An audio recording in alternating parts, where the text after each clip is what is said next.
When you hear the phrase soft as steel, what do you think of? While the word steel might conjure up images such as massive high-rise buildings, where does the soft part come in? And what exactly does this mean in our work and in our lives? Welcome to the Soft as Steel podcast with your host, Dennis Doran, featuring engaging conversations with a wide range of industry leaders around soft skills, how we practice love, inclusion, social justice, and compassionate leadership that's everlasting in the workplace. And now, here's Dennis Doran. There are so many things I want you to know about today's guest, Brent Wilcox. Brent is a director at OAC Services in Washington State. OAC Services is a design and construction management firm helping clients manage projects from concept through completion and warranty. Brent works in the healthcare and life sciences sector at OAC and also manages their Olympia office. Brent is passionate about his work and helping bring a client's vision to life, in line with OAC's vision. Brent is a problem solver and a strategic planner. He serves his clients by asking questions and actively listening to understand their needs and goals, always leading his teams by example to deliver a successful project. Prior to joining OAC, Brent worked as a general contractor for 9 years and worked on projects in 9 different states, all kinds of projects in short. My connection with Brent began just 3 or so years ago when we met at an event hosted by my mentor, Steve Farber. He followed his CEO on the journey of extreme leadership as put forth in Steve's body of work, expressed in the acronym LEAP. OAC embraced the 4 pillars of love, energy, audacity, and proof and use it as the foundation of their culture. Brent and several other OAC leaders became certified facilitators of the Extreme Leadership Institute and played major roles in implementing LEAP at OAC. Brent's favorite part about working in the construction industry is the people. He loves meeting people, building relationships, and discovering the connections we all have. Brent is known for his positive energy, enthusiasm, and ability to make people laugh and smile. If you know him, you won't be surprised to get a big hug from Brent every time you see him. Brent does what he loves in the service of people who love what he does. Most importantly, Brent is a husband and a father of 3, ages 11, 9, and 6. There is pride and joy, and he can't help but show pictures of them to everyone he meets. Brent, welcome to the Soft as Steel podcast. We have about 5 minutes left after that introduction, so let's get right to it. Thanks for having me, Dennis. I'm really happy to be here. I'm delighted you're here, and I'm sure that when Sean has a chance to listen to our conversation, it will make him smile, and I'm sure he'll learn some things as he listens to us. Certainly as he listens to you. For me, I'm not so sure, but from you, for sure. You notice I left out that Brent is also a fan of the body of work of an author named Dennis Doran, who wrote a book called Soft as Steel. But I thought that'd be shameless self-promotion if I did that. I am indeed. My autographed copy sits here on my desk always. Exactly. Good. That's a good place for it. So let's get right into it. You're a young leader. You've got what in total maybe a dozen or so years in the industry in your working career. Yeah, I graduated in 2009.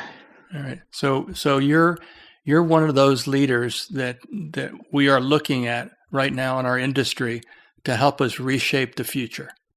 And that's my vantage point. That's what I see. My generation is dwindling steadily. As you know, I'm getting up there in years. I forget how old I am, but I'll also forget this interview after we do it. That's why we record it. But we're looking, in a serious way, we're looking at your generation of leaders to embrace the kind of thinking and the kind of acceptance around the importance of people and relationships in building successful businesses. I know I'm looking to young leaders. Does it feel that way to you? Do you feel like there's an additional parallel responsibility or additional scope of things that you need to be actively thinking and feeling about as you go about building your career? Yeah, I do. When I first graduated and entered the construction industry, it seemed like it was that long career path where you're always going to be reporting to somebody far, not only older than you, but more experienced. And as I've dove into my career head first and really made it a part of my daily life, I've noticed that there's a lot more opportunity than I thought at a young age. And there's a lot of opportunities being given by companies like OAC, who I work for, that are looking for passionate people who have good values and ideals, and maybe challenge the status quo of the construction industry, that hard-nosed, grinded out. There's a change that's been happening for quite some time, and I'm fortunate to be in that time when that's happening and get to watch it and be a part of it, because quite frankly, it's a much more fun industry than I expected. And there's a lot more engagement and collaboration, and a lot less of just that finger pointing, hard nosed, old school superintendent mentality than I thought there would be. And I love it. I love every part of it, and the chances to make effective changes. And that's honestly why I changed from the general contractor role to the owner's representative and professional consulting side. Is I feel like I have more opportunity to see those changes and be a part of them myself. Mm-hmm. So you see the changes in terms of let's use the phrase giving credit where credit is due. In your journey and what you do day to day and where you work, who you work with, etc., would you say that the changes are coming about because of taking on a larger responsibility on your part as the service provider to do things differently as you begin and carry out the relationships with your clients? Yes and no. I think that's part of it. I think it was also just not a very sustainable and inviting atmosphere to be in at times, our industry. Mm-hmm. And I think that as people started to see that that wasn't a requirement, just because we always did things one way doesn't mean it's the right way. People have started to open their eyes and see, hey, there's a more productive, efficient, and cost-efficient way to do things. Why not? And it's, as you know, and you've talked about in several episodes, the construction industry is very slow to change. What it took us to build a ground up project 40 years ago, it's not a whole lot faster than it was then now.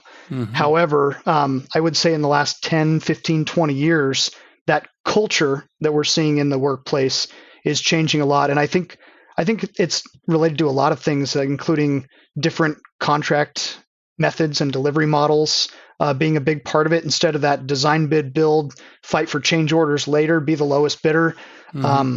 There's a lot more opportunity out there for different approaches to projects and bringing people on based on their qualifications, based on their cost. And that to me is one of the big difference makers in our industry. And again, that goes back to those soft skills, because without those, you don't meet the qualifications, quite frankly. Mm-hmm. Yeah, that's a really good point. Let's talk about, for a pretty good chunk of our time, I want to talk about two things that I can't talk about with many other guests. One is OAC, and the other is extreme leadership. You and I, both have a deep understanding of it. We both believe it makes sense. We're not followers. This is not a cult. But it's a framework of a very sensible set of ideas that are highly implementable if people are willing to do it. So that's one thing I want to talk more about again, Steve's body of work. I'll let him know that we're talking about him after this interview, but because that may cause him to tune in and listen to it. I don't think I don't think he's listened to the one he and I did, because it's. But and the other thing I want to talk about a bit is your firm. And again, I've gotten to know Sean a bit. Having met him, I don't know, 10 years ago for the first time when I was at in an organization where I brought Steve Farber in to keynote an important conference, and that's where he got first exposed to extreme leadership. So share, because it'll be interesting, and we're going to kind of highlight that this will be part of this conversation. What you can and are interested, share with our listeners.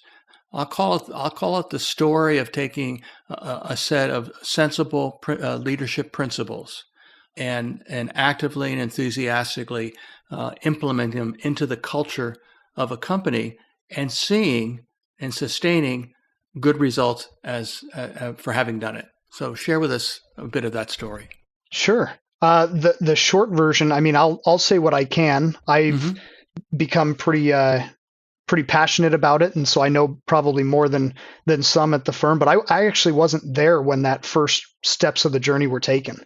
When Sean met Steve and shares that he was the keynote speaker, and afterwards he reached out to him and said, I felt like I was the only one in the room and you were talking to me in a group of thousands. That's really what started OAC Services' journey with the Extreme Leadership Institute and LEAP. So that was back, I want to say roughly 2014 or 15 timeframe. And when Sean heard that message, which I can totally relate to, when I attended the Extreme Leadership Experience annual conference in 2019, I felt the same way as Sean did without even talking to Sean. I had a very similar experience. So Sean had that experience, ended up connecting with Steve, and then inviting him up to Seattle, where we started a whole process of implementing LEAP, adopting them as our core values, hiring one of Steve's business partners, Jenna Lynch, as a consultant to help us in our culture journey and in our LEAP journey. So for the next several years, the foundation was being laid. And then fast forward to 2018, I joined OAC, and we were really right at the height of that journey. And by dumb luck, got selected to go to that conference in 2019. I got an email on a Sunday afternoon from our HR department saying, here's your tickets to this. And I'm like, is this spam? Is this a phishing scam? And reached out to my manager, and sure enough, it was real. And attending that really boosted my awareness of the importance of culture in the workplace and taking care of your people and love in business. And it honestly, it gave me words for something I inherently believed, but didn't know how to talk about before that. That's the best way I can say it. I really believed it at my core, and it was part of my value system, but I didn't know it was something anybody else was talking about. And so it's given me words, and it's given me a path to have those conversations and really make really incredibly meaningful life connections with people like you and Steve Farber and many, many others. So OAC, going back to your question, sorry, there's that long-winded answer again. This is good. Very good. Took a deliberate 3 years of really intentionally adopting LEAP, forming committees around that, having activities, hosting as part of our all hands meetings every year, sessions dedicated to that, and doing DISC personality assessments. We really dove in, and it was not a halfway effort. It had to be all the way. And we even had some people at the top level of the firm that were maybe not as gung-ho about love and business, which is to be expected. And some of those are the ones that actually were in charge of the committee that determined what our new values were. So it took that deliberate, intentional effort, and really a lot of pushing from Sean at the beginning, and getting people certified to get us where we are today. And we continue to evolve. We're not done on that journey. It's not like we got it. We hit the Seattle's Best Workplace awards a few years in a row, and all is good. We're constantly adapting. We just recently actually went through a values change that it still incorporates LEAP as part of that, but it's a little bit different, and it's our own OAC values with LEAP. And it's something that if you sit on and don't put effort into, it's really easy to slip backwards too. Yes. Yeah. And I think that's to your firm's credit, with Sean's leadership, without any question, you haven't lost your energy. No pun or duplication of term intended. You haven't lost your energy around the good sense of those pillars in how a company can operate their business, be technically incredibly capable, be a high quality provider of service, produce incredible projects, take care of the things like on time, on budget, and safely, and do that almost effortlessly. But at the same time, repeatedly bringing back into discussion, branding, signage, et cetera, those four words, with perhaps the lead word L, the love word, being something which is peppered around your firm on a regular basis. Is it not? It absolutely is. I have a joke that it's funny, but it delivers this point really well. So I'm in our healthcare and life sciences group. We're organized by markets. We have 4 different markets, and in the healthcare life science, we have one senior vice president that oversees everyone and in that team, and then we have 2 vice presidents that oversee both sectors, healthcare and life science. So my boss's boss, his name's Derek. He's the one that oversees both groups. I joke that he's told me he loves me more than just about anybody except my wife, kids, and maybe a couple of my siblings in the last 5 years since I started at OAC. We could be having an average Joe conversation, talking about some work stuff, and then we'll have some personal conversation at the end. He's like, "Love you, Brent." And it's so refreshing that we can have conversations like that and have a true connection where we absolutely do love each other as friends. Mm-hmm. I mean, he's like a brother to me and a mentor, and it's not weird. It's not awkward. Mm-hmm. And I have another friend in the industry that's a mechanical contractor, tells me he loves me just about every time we talk. Mm-hmm. And it doesn't have to be weird. It doesn't have to be awkward or anything like that. Right. It's actually inspiring to me, and it helps me want to share that same level of trust and energy and love with other people around me, because it's just a fun way to live. Yeah. Oh boy, I so agree. As you know, I mean, you're preaching to the guys in the choir. It's got a really bad voice, but it's still in the choir. Yeah, I think, and as you talk about the industry and how it's changing, from the vantage point of your generation, which is our most critical generation in leadership right now in the industry. I mean, I don't think there's any question about it. There isn't any other reason other than it was obvious to me that this notion of softness, needed to be talked about in our industry, and your generation is the one that can do it comfortably. Can do it in a fashion that it doesn't seem strange, and that's really the behavior that needs to be engendered in the people that you lead, and you are a leader. You run an office. You're a director in a portion of your practice, so you're in a visible, everyday leadership role as well as managing operational things. And as you know, you've heard me say it numerous times. It's in my book. Everybody's watching you all the time.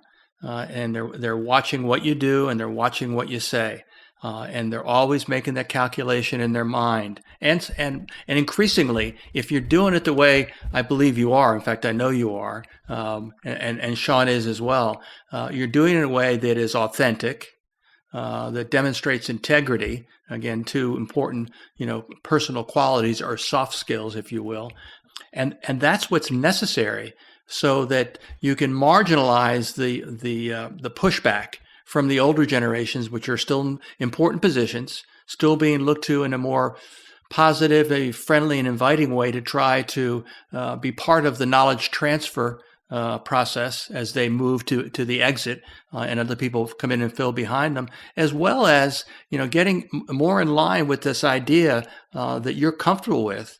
And this whole notion of, again, that term extreme leadership, which we both have learned and know, it's not really extreme. It's just real. It's just real. It's genuine. It's not just, that's my job. Because it's not about the job. And you and I both heard, Steve Farber many, many times, talk about it's not, leadership is not a role. It's not a position. It's not a level of authority. It's, there are leaders in all parts of your organization. And OAC is probably a great example of a place where that's really, really true. And the idea of feeling things as you relate to people inside and outside your company is palpable.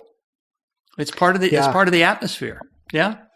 It definitely is. And it's interesting you brought up a couple of those traits or those soft skills of honesty and authenticity, integrity. As I prepared for this conversation, I was going back through some of the assessments in your book, and you literally listed 3 of my top 5 when I did your assessments, and you do the 4 different pillars and write down your top ones.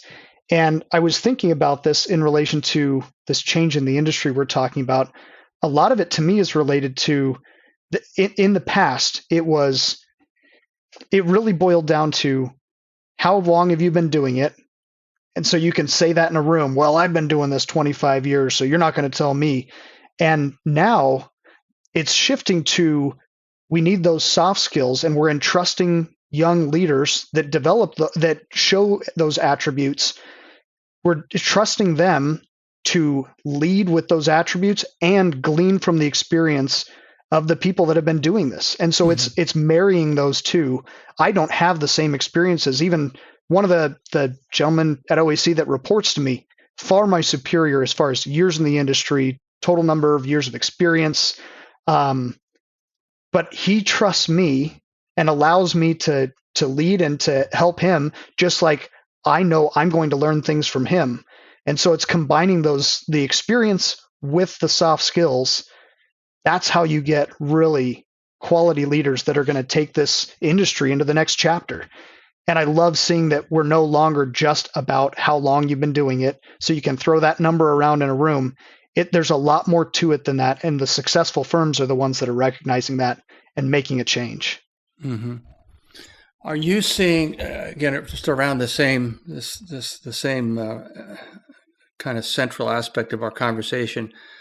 Are you seeing any changes in how owners structure their evaluation criteria when considering the contractors either to be put on bid lists or on bidding on jobs and going through the process of due diligence and negotiation, conditional award, et cetera, et cetera? Are you seeing?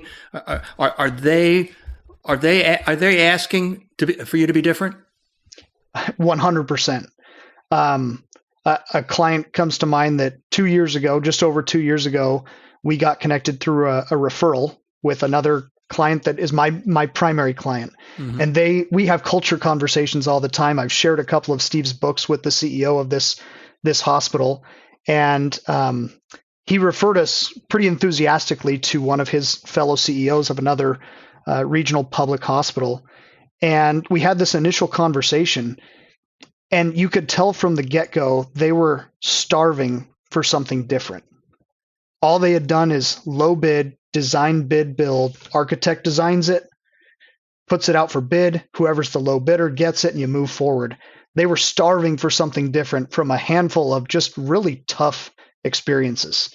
And they're asking for a change. They're asking for something different.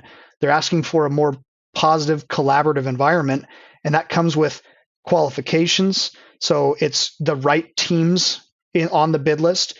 That includes things like, especially in Washington State and across the country, things like diversity, equity, inclusion, and belonging are huge right now. So what are you doing as a firm to make those opportunities available to other than just your normal subs or your normal architects and consultants? Mm-hmm. What are you doing to form relationships with them? Change your contracting procedures so that the insurance limits allow for some of these smaller firms to have a chance. There's so many things, seminars, OAC has put on a DEI and B seminar where we had, I think, 200 plus people in our auditorium, combination of owners, architects, trade partners, general contractors, mm-hmm. all coming together to have meaningful conversations about how are those changes coming into effect? What are people doing that's successful and what's not working? Mm-hmm. So yes, to answer your question, we're seeing very different set of criteria, and the scoring is changes from client to client, but generally speaking, I would say the scores for those soft skills components, diversity, equity, inclusion components are going up, and the other things are going down that we would traditionally see, like cost and fee, mm-hmm. Your specific team. There's a lot more equitable scoring happening because they want and need those things to be successful. Yeah. So would you say that is it, that's good. It's certainly good to hear.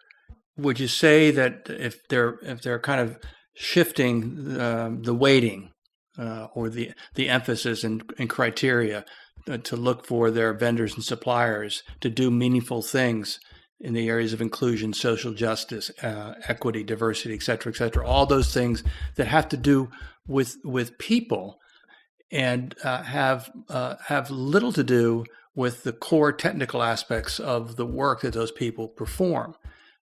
But I would guess that those owners are not simply saying that this is increasingly more important to us. This is more important to us than a final negotiated price.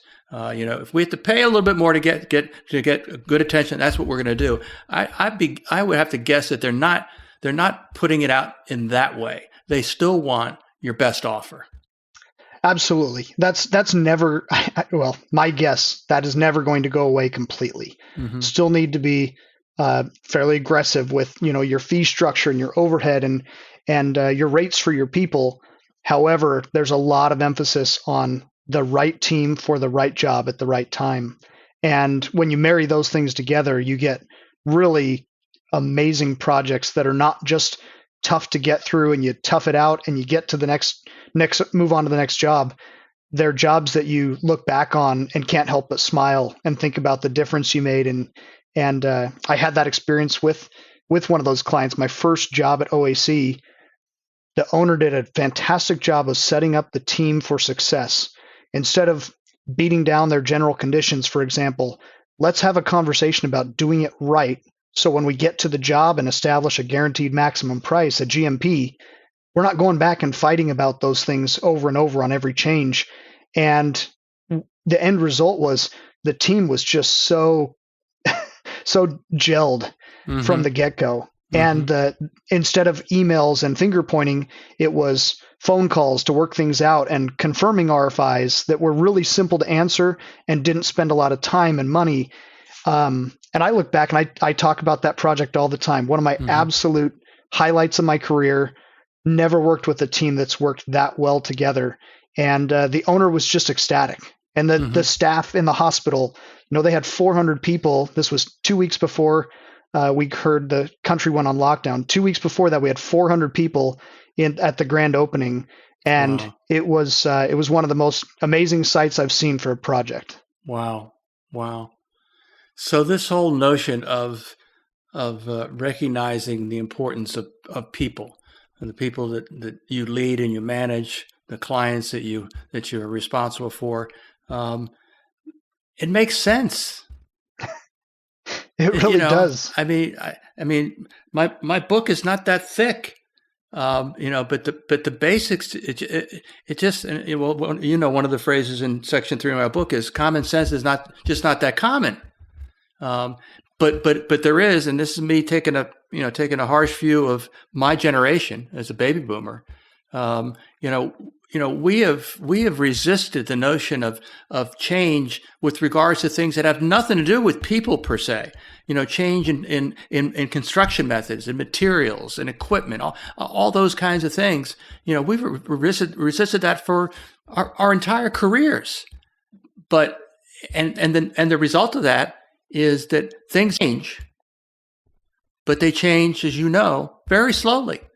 Again, if I could plant my feet on the ground and not have to move them, then the chances of me falling over are pretty good. Because somebody's going to push me, and that's going to be the end of the day. I look at your generation again as really the critical generation to take our industry into being an industry that is responsible, is ethical, is conscious of what's expected with regards to performance, but with all those ingredients, recognizing that all those things can work in a good way if it's built on a foundation of relationships, built one at a time. Yep. One brick, one block put in place. With I now know this person for 6 months. We know enough about each other that we know if we say things to each other, we're going to follow through. And that's because again, you can't build relationships en masse. Again, when they hire OAC Services, they hire OAC Services team, which are specific individuals that happen to be employed by OAC. They don't just hire OAC. And you don't build a relationship as an individual from an owner organization or a subcontractor. You don't build a relationship with the company. You build a relationship with people. Does that make sense? Yeah, I mean, those relationships to me are what creates that project culture. You know, we talk about culture in our workplace and in our specific companies, but I talk a lot with my clients about project culture. What is the culture they want to create? And then when we set those expectations, we find a team that aligns with those. It's a magical combination. When you hire for very specific things, you will find people that fit that mold. So if you're looking to build a culture that is positive and not a culture of finger pointing and backstabbing, but of solution based. It's like, our mutual friend, Steve Farber, he shows that story of a telecom industry employee who was a manager. And he says, I heard your speech. You were spot on about building those relationships, because when you have that trust of the client, you could burn down their building and they'll say accidents happen. And that's a very shortened, kind of butchered version of it. But the gist of it is, if you don't have that relationship, your first instinct, a lot of times, especially in construction, is to point that finger, find fault. Who did it? It wasn't me. Yeah. But when you have that relationship built, all of a sudden it's, okay, this happened. How are we going to get through it? If we need to figure out who was at fault and there's contractual things, we can figure that out later. Most of the time, it's the most important and the most beneficial to the client to have a team that's ready to jump in, roll up their sleeves, and look for solutions. Yeah. And again, it just creates that when you set that culture as an owner, and in my role as a consultant, the owner's representative, you're setting people up to succeed and not to fail and constantly feel like they've got to defend themselves. Yeah. Coincidentally, we are sadly we're at the end of the time for our conversation. Again, I've said this numerous times through this almost 33 minutes that we've been together, about how important you and your generation are to our industry. I think the way you have talked about everything that we've touched on, demonstrates to me that OAC specifically, as you being one of their leaders, OAC is well represented by you as a leader, and I know that Sean feels that way because he's said it, and I'm sure he's not the kind of guy that says really great things about people unless they are really great people. And the good news is that it seems like OAC does a heck of a job of finding and keeping really good people. I definitely believe that, and again, I'll say it. I'm super appreciative of the opportunities that I've had, and it was a life-changing experience in every sense of the word to attend that first extreme leadership experience and meet people that I felt like an imposter at first. I was way out of my league talking to people that were just incredible. I mean, when we first met, Dennis, I walked away like, who am I to be talking to this guy? Like I'm nobody. And I had that experience over and over that week. And I'll tell you, I've found that people are generally good and willing to be vulnerable and let you in and share their experiences and their insights. And it's so valuable. And I'm thankful that OAC has given me a chance to embark on that journey and supported me the last 5 years as I've continued on that journey. Yeah. And, the friendship that we've built just means the world to me. Yeah, I feel the same way. So, my last words to you would be for you just to continue to do what you love in the service of people who love what you do. I say that every day, and often out loud, and sometimes when there's nobody around. But it's the simplicity, and we both get it. We both get it, and more people are getting it, and that's why I continue to carry the message. That's why I wanted to put a spotlight, if you will, through your eyes and your words on your company and its relationship to Steve's body of work. Because I think your company and you specifically, along with Sean and others that I've met from OAC, are great examples of the kind of people that need to be the future of our industry. Yeah, there's a reason it's still our vision statement, that saying, do what you love in the service of people who love what you do. And I put that in my bio. If I'm ever speaking at something, I put it in. I talk about it all the time. I don't know if I say it daily, but probably at least every week. Yeah. I share that with somebody, and it's a very fulfilling way to have a career when you get to say things like that. Yeah, I agree. Brent, has been special and thoroughly enjoyable to spend this time with you. Thanks for joining me on the Soft Skill podcast. Thanks for having me. I agree with your earlier statement. We could have gone on for hours here. Yeah. We'll have other opportunities to talk. I look forward to it. Good. Take care, my friend. Thank you. Thanks for joining us today for this episode of the Soft as Steel podcast with your host, Dennis Doran. Dennis is the author of Soft as Steel and a leading speaker and trainer for organizations across many industries and verticals. To learn more about the work Dennis is doing to activate soft skills in the workplace, contact him at DennisDuranSpeaking.com. Be sure to check out his book, Soft as Steel, on Amazon or wherever books are sold. You can subscribe to this podcast on iTunes or wherever you'd like to get your podcasts. And please remember to share this episode with your friends, colleagues, and anyone you feel would benefit from the conversation. We'll see you next time on the Soft as Steel podcast with Dennis Doran.